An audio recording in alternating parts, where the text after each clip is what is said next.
പ്രത്യക്ഷത്തിലൊരു യുദ്ധം തന്നെയായിരുന്നു മുംബൈ ഭീകരാക്രമണം. ആ ഒരു സംഭവം നടന്നിട്ട് പോലും തിരിച്ചടിക്കാൻ ഇന്ത്യ തയ്യാറാകുന്നില്ല.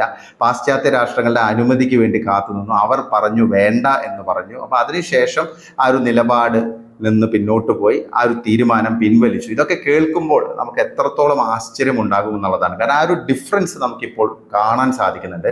നരേന്ദ്രമോദി സർക്കാർ വന്നതിന് ശേഷം പാകിസ്ഥാന്റെ ഭാഗത്ത് നിന്നുള്ള അറ്റാക്കുകളൊക്കെ ഉണ്ടായിരുന്നു. നമുക്കറിയാം, ഉറി അറ്റാക്ക് ഉണ്ടായിരുന്നു. അത് കഴിഞ്ഞ് പെഹൽഗാം ഇപ്പോൾ ഏറ്റവും ഒടുവിൽ ഉണ്ട്. അതിനു മുമ്പ് പുൽവാമ ഇൻസിഡന്റ് ഉണ്ടായിരുന്നു. അപ്പൊ ഈ ഒരു സംഭവങ്ങളിലൊക്കെ തിരിച്ചടിച്ചത് ഇന്ത്യ എങ്ങനെയാണ്, പാക് മണ്ണിൽ പോയി ഇന്ത്യ എങ്ങനെ മറുപടി നൽകി എന്നുള്ളത് നമ്മൾ കണ്ടതാണ്. ഉറി അറ്റാക്ക് കഴിഞ്ഞാണ് സർജിക്കൽ സ്ട്രൈക്ക് ഇന്ത്യയുടെ ഭാഗത്തു നിന്നുണ്ടായത്, ഇന്ത്യൻ മിലിറ്ററിയുടെ ഭാഗത്തു നിന്നുണ്ടായത്. അത് കഴിഞ്ഞ് പിന്നെ പുൽവാമ സംഭവം നടന്നപ്പോൾ ഇന്ത്യയുടെ ഭാഗത്ത് നിന്ന് എയർ സ്ട്രൈക്ക്, പാകിസ്ഥാനിന്റെ ഭീകര കേന്ദ്രങ്ങൾ ലക്ഷ്യമാക്കിയുള്ള എയർ സ്ട്രൈക്ക് നടന്നു. ഏറ്റവും ഒടുവിൽ പഹൽഗാം ആക്രമണം ഉണ്ടായപ്പോൾ മതം ചോദിച്ച് ഇന്ത്യക്കാരെ വകവരുത്തിയപ്പോൾ അതിന് തിരിച്ചടി നൽകിയത് എങ്ങനെയാണെന്ന് നമ്മൾ എല്ലാവരും കണ്ടതാണ്. പാകിസ്ഥാന്റെ എത്ര ബേസുകൾ, എയർ ബേസുകളാണ് നമ്മൾ തകർത്ത് കളഞ്ഞത്.